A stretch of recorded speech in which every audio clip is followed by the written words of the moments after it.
5 million people were watching. 10 influencers locked inside a penthouse. Cameras everywhere. No way in, no way out. And yet, one of them was murdered live on stream. Prologue: The Stream. At exactly 2020 hours, the stream went live. The counter in the top corner of the screen began to climb almost immediately. 12,000, 48,000, 110,000. By the time the camera stabilized, more than 100,000 people were already watching. Within minutes, it would be millions.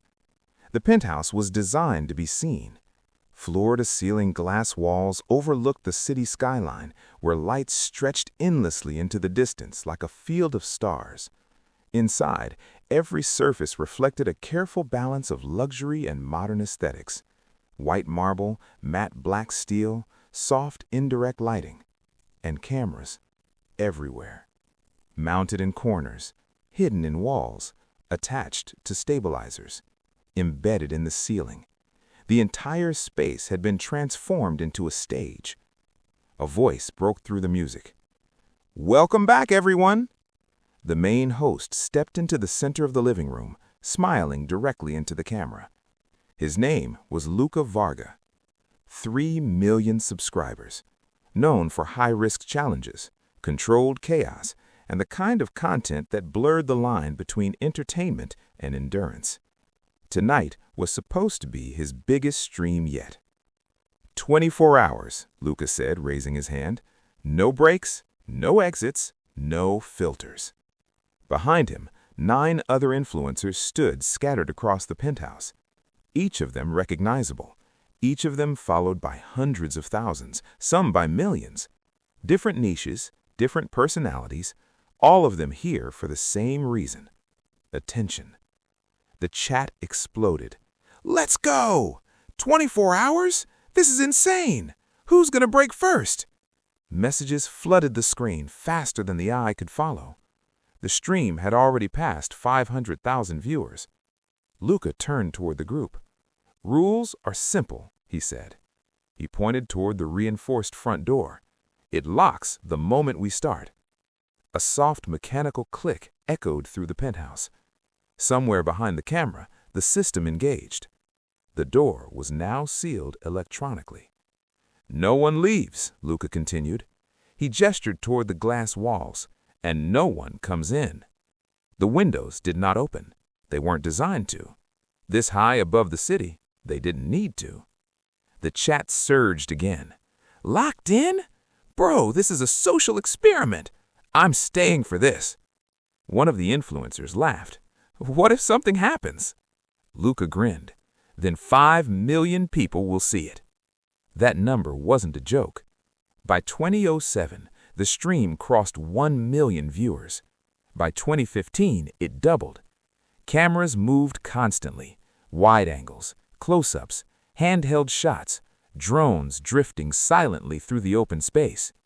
Every movement captured, every reaction recorded. The penthouse became a system of overlapping perspectives.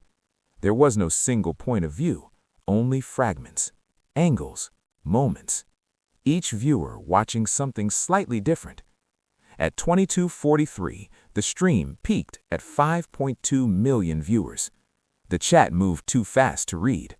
The screen was alive with noise, laughter, challenges, music, arguments, energy. Time blurred. Hours passed. The influencers moved through the space like actors who had forgotten there was a script.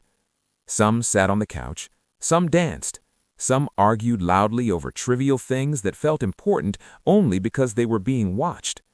At 0112, the atmosphere changed. Not dramatically, just slightly. The kind of shift most people wouldn't notice. Did the lights flicker? Lag? Who turned that off? The comments appeared for only a moment before disappearing beneath thousands of new messages. At 0117, someone coughed. No one reacted. The music was too loud. The conversation too chaotic. At 0123, the same person coughed again, this time harder. A few viewers noticed. "Yo, is he okay? Who's that coughing? Camera 3 zoom?" The cameras did not zoom. They continued moving, following louder moments, brighter faces, bigger reactions. At 01:26, the man stood up. His name was Adrian Kolev, fitness influencer, 2 million followers, known for discipline, control, precision. He took a step forward, then another. His hand moved slightly toward his chest. On camera 2, Luca was laughing at something. On camera 5, 2 influencers argued near the kitchen. On camera 8, someone was dancing. On camera 3, Adrian stopped moving. He collapsed without a sound. For a fraction of a second, no one reacted, because no one was looking at him. Then someone screamed. The music cut abruptly. Cameras shifted. Voices overlapped. "What happened? Adrian? Hey, hey!" The chat exploded. "What just happened? Is this real? Bro, he just dropped. Call someone." Luca knelt beside him. "Adrian? Hey, can you hear me?" No response. The camera zoomed in. Too late. Adrian Kolev lay motionless on the floor, eyes open, breathing gone. 5 million people watched, 5 million witnesses, 5 million perspectives, and not one of them had seen the moment that mattered. The stream did not stop. It couldn't. The contract required continuous broadcasting. Somewhere in the city, emergency services were already on their way. Somewhere, someone was watching the stream again, rewinding, analyzing, looking for the answer. Because a man had just died in a locked penthouse, in front of millions, under dozens of cameras, and no one had seen the killer. Chapter 1. The Fall. By the time Edward Hale saw the footage, the video had already been replayed more than 50 million times, clipped, re-uploaded, analyzed, argued over, slowed down, zoomed in, and still no one could explain it. Edward did not watch the trending version. He requested the original stream, unedited, uncompressed, all camera feeds, all timestamps, all noise. Detective Markovich sat across from him in the dim analysis room. A large screen filled the wall. Paused on a frame. Adrian Kolev standing mid-step, alive. "This is the moment," Markovich said. Edward nodded. Yes. He stepped closer to the screen. The penthouse looked different now, less glamorous, more mechanical, more structured. "Play from 1 minute before," Edward said. Markovich nodded. The video resumed. The room filled with sound, music, voices, laughter. 10 people moving through the space without pattern or coordination, each one performing, each one aware of the cameras. Edward did not watch like a viewer, he watched like a system. "Slow it down," he said. The footage dropped to half speed. Movements stretched, voices distorted slightly. The chaos became readable. Adrian stood near the edge of the main living area, a glass in his hand, clear liquid, water or something that looked like it. Edward pointed. "That's important." Markovich frowned. "The drink?" Edward nodded. "Yes." The footage continued. Adrian raised the glass, took a sip, set it down on the counter behind him. Edward said nothing, but he watched the glass, not Adrian, the glass. Pause. The frame froze. Adrian turning away, the glass resting on the marble surface. Edward stepped closer. Zoom. The image enlarged, grain increased, but the detail remained. The glass stood alone for a moment, then someone moved past it, out of focus, too fast. Edward narrowed his eyes. Go back. The footage rewound slightly, played again. A figure passed behind Adrian, barely visible, just a shoulder, a hand, movement. Pause. Edward leaned closer. Enhance that frame. Markovich adjusted the image. The blur sharpened slightly. Still not clear, but enough. A hand, brushing the edge of the glass for less than a second. Markovich frowned. That could be anything. Edward nodded. Yes. He paused. But it isn't nothing. The video resumed. Adrian walked away, laughing, talking to someone off camera. Completely normal. Edward watched carefully, not for the collapse, for everything before it. Time, he said. Markovich checked the log. 01:23:14. He drinks. Edward nodded. And collapse? 01:26:02. Edward did the calculation instantly. 2 minutes and 48 seconds. Markovich frowned. So? Edward turned toward him. That's not random. The detective crossed his arms. You think the drink was poisoned? Edward shook his head. No. Markovich blinked. Then what? Edward looked back at the screen, because the answer was already forming. Poison works too slowly, Edward said. Even fast toxins don't act that precisely. Markovich frowned. Then what are we looking at? Edward stepped closer to the frozen frame again. The hand, the glass, the contact. Not ingestion, Edward said quietly. Markovich waited. Edward continued. Contact. The detective frowned.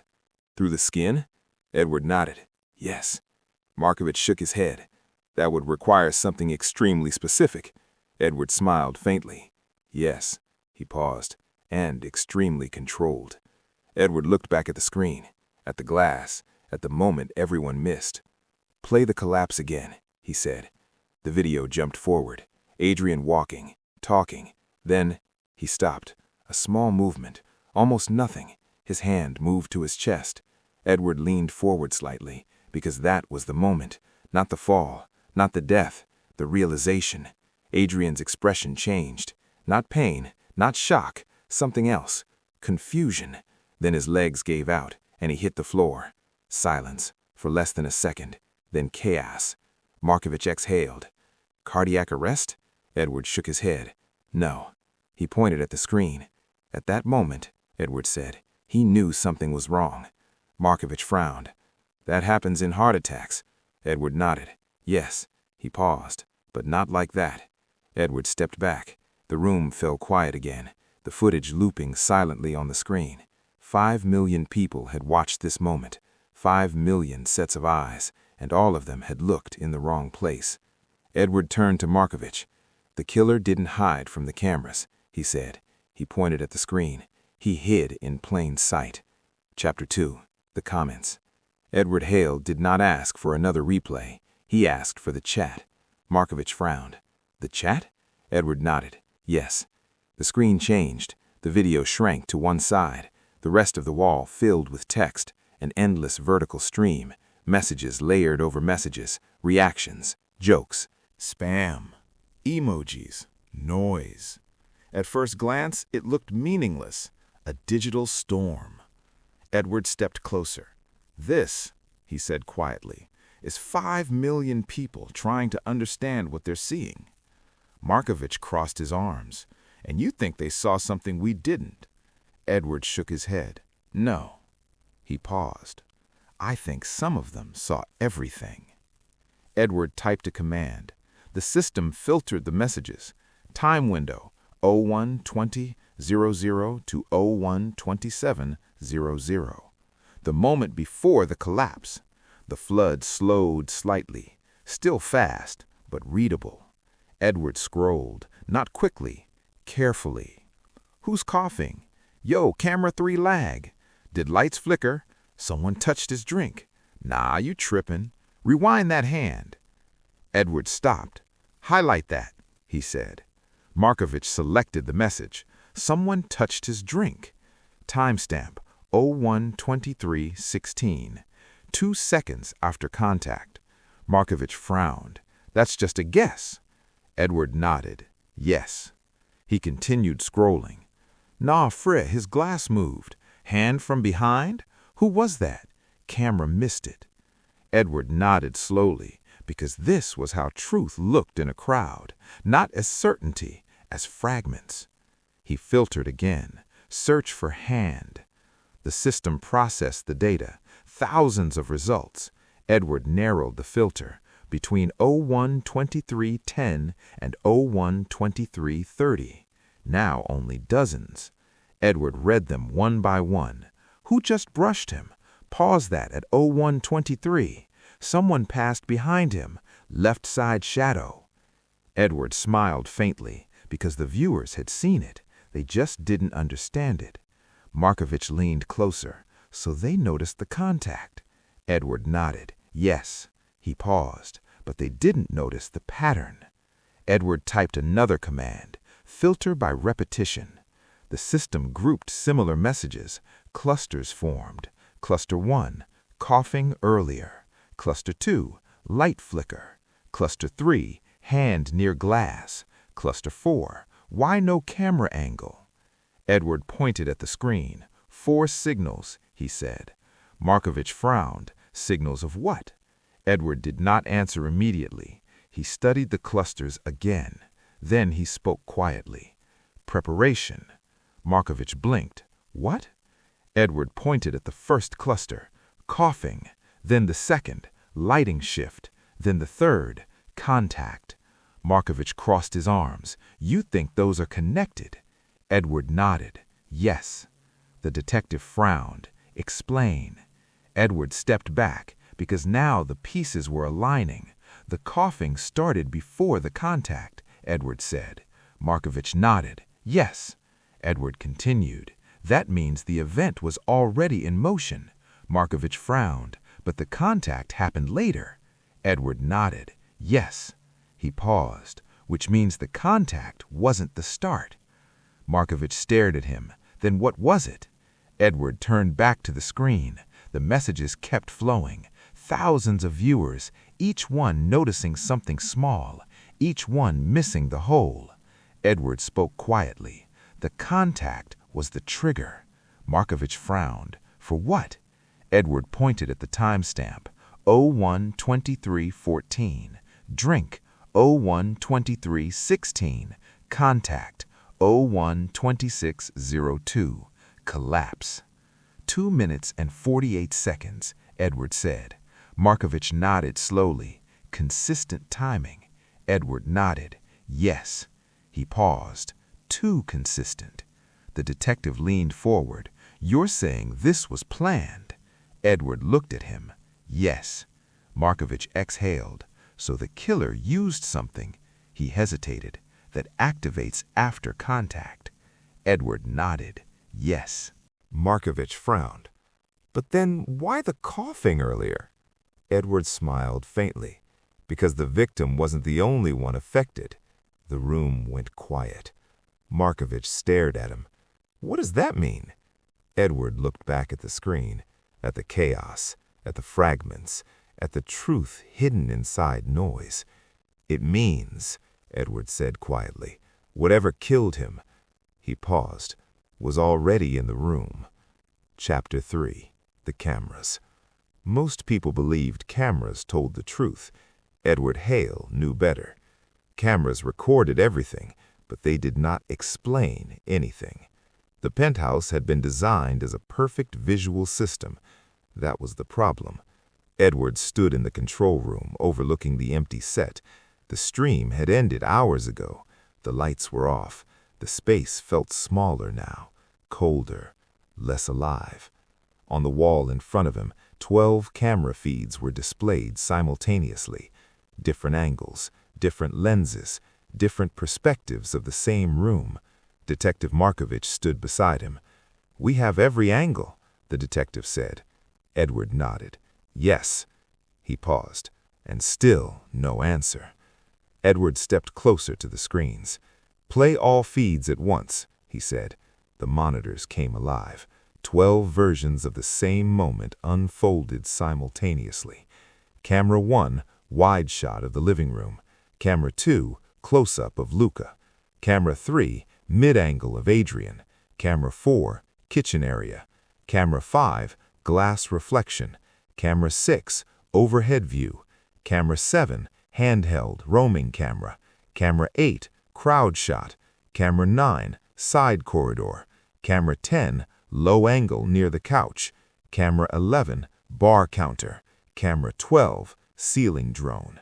Edward watched them all. Not sequentially, together. That was the difference.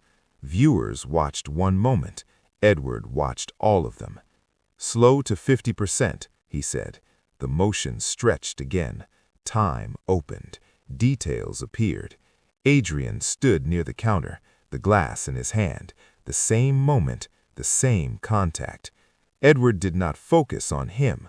He watched everything else. Camera 2, Luca laughing loudly. Camera 5, movement in reflection. Camera 7, someone crossing frame. Camera 11, glass on counter. Edward pointed. There. Markovich leaned forward. What? Edward switched the main display to camera 5, the reflection. Glass walls, city lights, and inside them, movement. The reflection showed something the direct camera missed. A figure, behind Adrian, closer than it appeared. Pause. The image froze. The reflection sharpened slightly. Still distorted, but enough. Markovich frowned. That's someone standing closer than we thought. Edward nodded. Yes. He switched back to camera 3, the main view. From this angle, the figure was barely visible, partially blocked, hidden by perspective. Edward pointed between the two screens. Same moment, he said. Different truth. Markovich exhaled slowly. So the cameras didn't miss it. Edward nodded. No. He paused. They disagreed. Edward stepped back, because now the system revealed its weakness. Cameras don't lie, he said. They fragment. Markovich frowned. What does that mean? Edward gestured toward the screens. Each camera shows part of reality. He paused. But no one sees the whole. Markovich looked at the monitors again. 12 angles, 12 truths. Edward continued. And viewers choose where to look. The detective nodded slowly. So attention becomes the blind spot. Edward smiled faintly. Yes. Edward switched the system again. Overlay motion tracking. The software mapped motion across all feeds. Lines appeared. Paths. Vectors. Every person's movement became visible. Except one detail. Edward pointed at the map. Look. Markovich leaned forward. What am I looking at? Edward traced a line. A path. Behind Adrian. Someone moves through 3 cameras, Edward said. He pointed again, but disappears in the 4th. Markovich frowned. That's just angle loss. Edward shook his head. No. He paused. It's timing. Edward replayed the sequence. Camera 7, figure enters frame. Camera 3, partially blocked. Camera 5, reflection visible. Camera 11, moment of contact.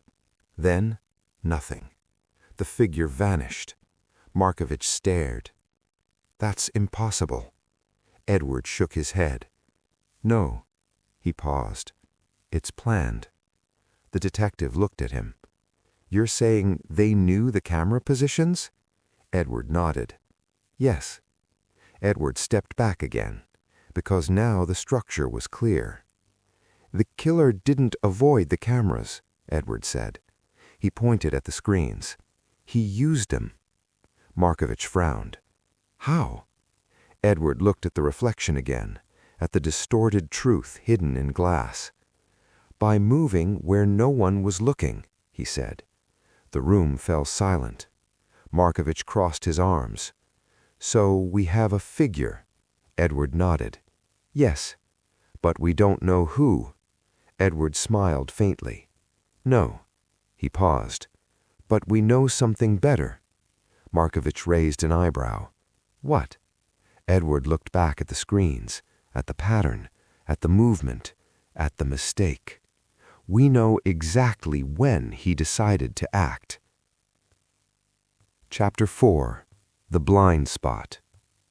There was a moment in every live broadcast when the audience stopped observing and started reacting. Edward Hale had seen it before, not in crime scenes, in crowds, in markets, in stadiums. Attention was not constant. It moved, and wherever it moved away from, something could happen unnoticed. Edward stood in front of the 12-screen wall again. This time he did not look at the video, he looked at the timeline. "Overlay viewer engagement," he said. Markovich frowned. "You can track that?" Edward nodded. "Yes." The system loaded a graph across the bottom of the screen.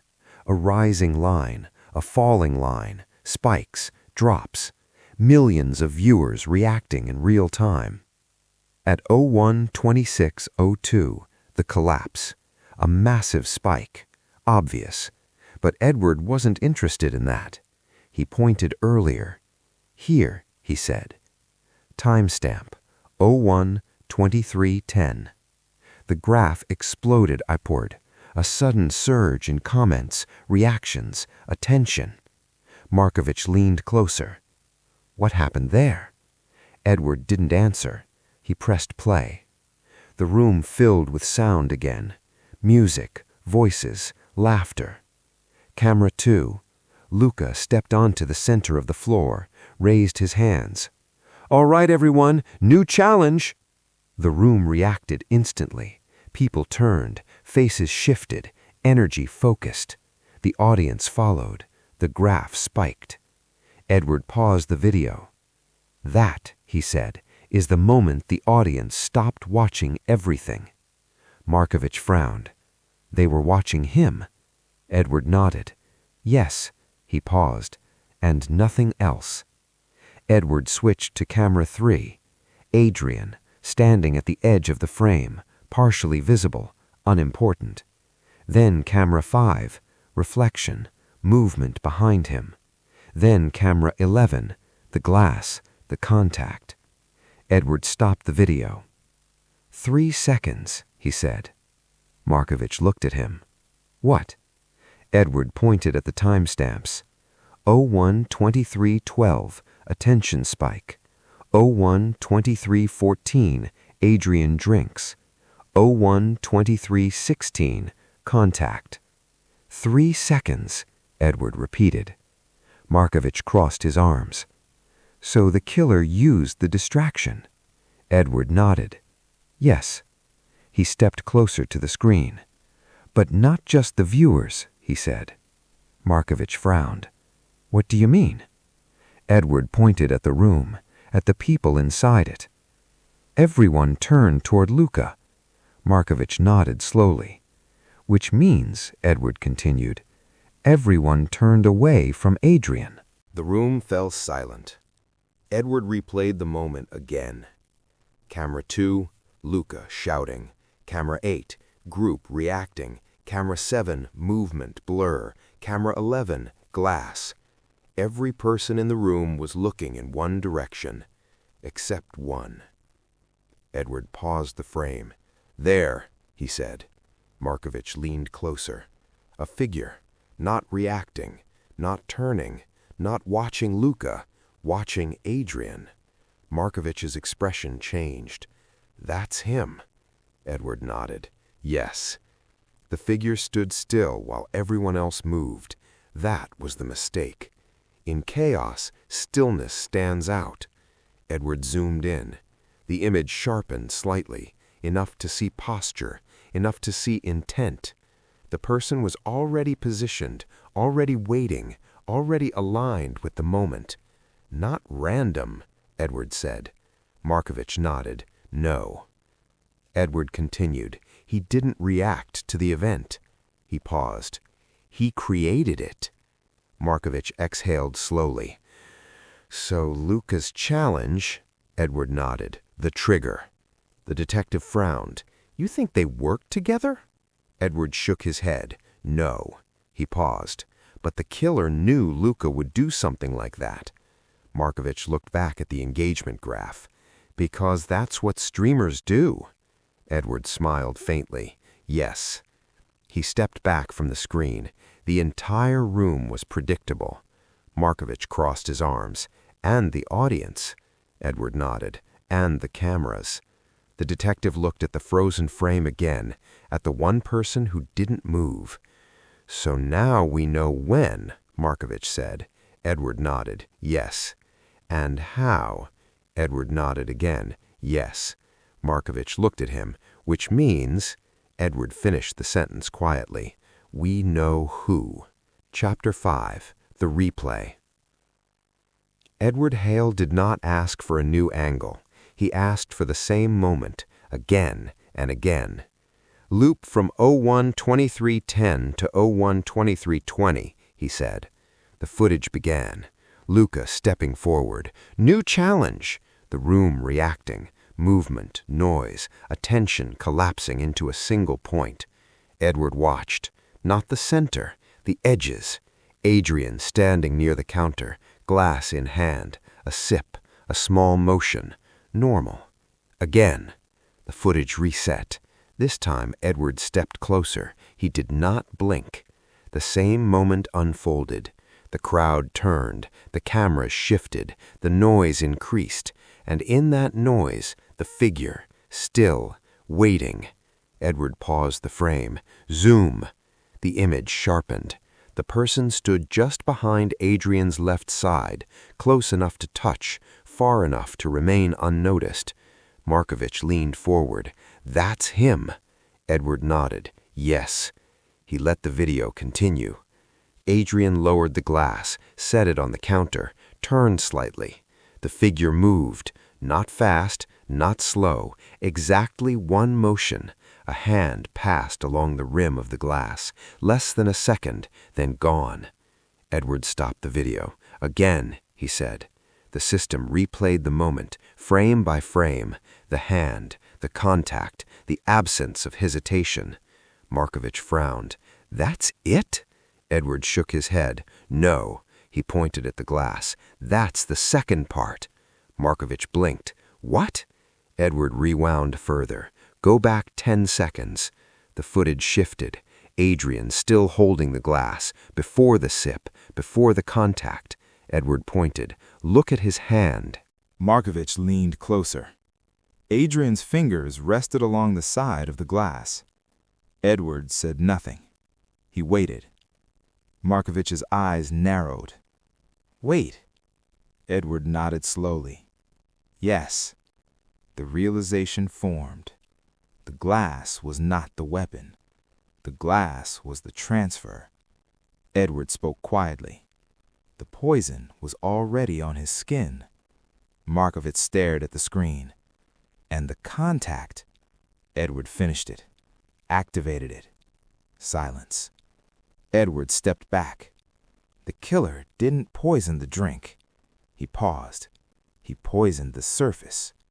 Markovich frowned. What kind of toxin works like that? Edward looked at the timeline. One that reacts through skin absorption, he said. He paused. And one that can be triggered by additional exposure.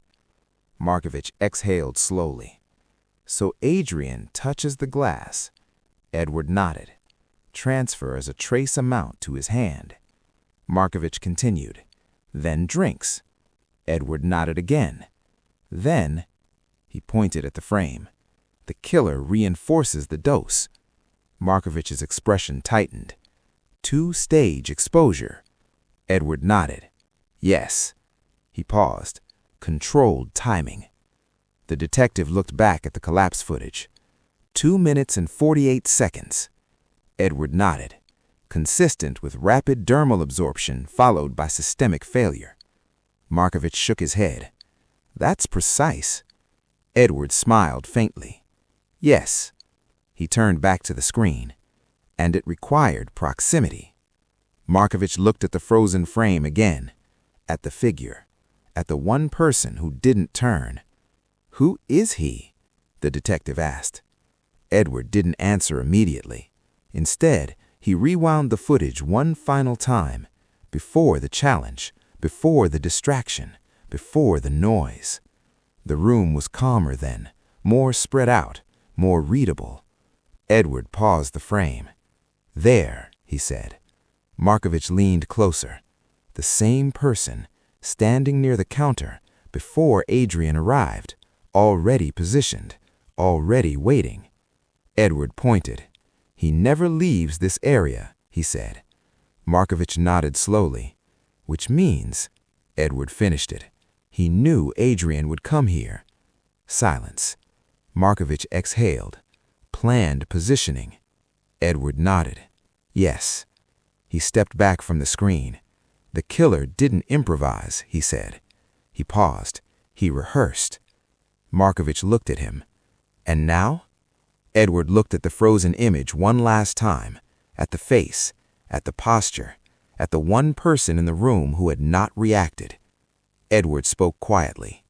"Now we stop watching the stream," he paused, "and start watching him."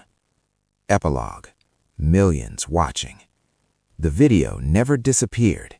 Even after the investigation began, even after the official statement, even after Adrian Kolev's death was confirmed by medical reports and forensic analysis, the stream continued to circulate. Clips, reactions, breakdowns. The moment of collapse became one of the most watched pieces of footage on the internet. Millions had seen it. Millions had commented on it. Millions believed they understood it. Most of them were wrong. Edward Hale sat in his office watching the same 10 seconds again, not because he needed to, but because the world did. On the screen, Adrian stood, drank, turned, collapsed. Below the video, comments continued to appear, even now, even weeks later. Heart attack 100%. Stress killed him. This is fake. Someone edited this. I watched it live and saw nothing. Edward closed the window, because that was the truth. They had seen nothing. Detective Markovich stood by the door. "They've charged him," the detective said. Edward nodded. Yes. The suspect had not tried to run. People like him rarely did, because they believed they had committed the perfect crime. He planned everything, the timing, the placement, the toxin. Edward nodded. Yes. Markovich hesitated. "There's something I still don't understand." Edward looked at him. "What?" The detective gestured toward the screen. 5 million people watched that stream. Edward nodded. Yes, Markovich frowned. "And none of them saw the murder." Edward smiled faintly. "Yes." Markovich crossed his arms. "How is that possible?" Edward stood and walked to the window. The city stretched below him. Endless lights, endless movement, endless noise. "Because they weren't watching the room," Edward said. Markovich waited. Edward continued quietly. "They were watching a story." The detective frowned. "What does that mean?" Edward turned back. "In a stream like that," he said, "attention is guided." He paused. "People look where they're told to look." Markovich nodded slowly. "Luca." Edward nodded. "Yes." "The challenge." Edward nodded again. "The moment everyone focused on the center," Edward said, "the edges disappeared." Markovich looked back at the empty screen, at the place where millions had been watching. "And the killer stayed at the edge." Edward smiled slightly. "Yes." Silence filled the room. Markovich spoke again. "You know what's strange?" Edward looked at him. "What?" The detective shook his head. "They saw everything," he said. Edward nodded. "Yes." Markovich frowned. "But they understood nothing." Edward turned back toward the window. "That's the difference," he said quietly, "between watching," he paused, "and seeing." Outside, the city continued moving. Screens lit up, videos played, streams went live, millions of people watched. And somewhere, in another room, another camera, another stream, someone stepped just outside the center of attention, unnoticed. Because in a world that never stops watching, the easiest place to hide is in plain sight. It was supposed to be a 24-hour live stream challenge. 10 influencers locked inside a luxury penthouse, cameras covering every angle, millions watching in real time. Then, without warning, one of them collapsed and died. The footage was replayed millions of times, but no one saw the killer.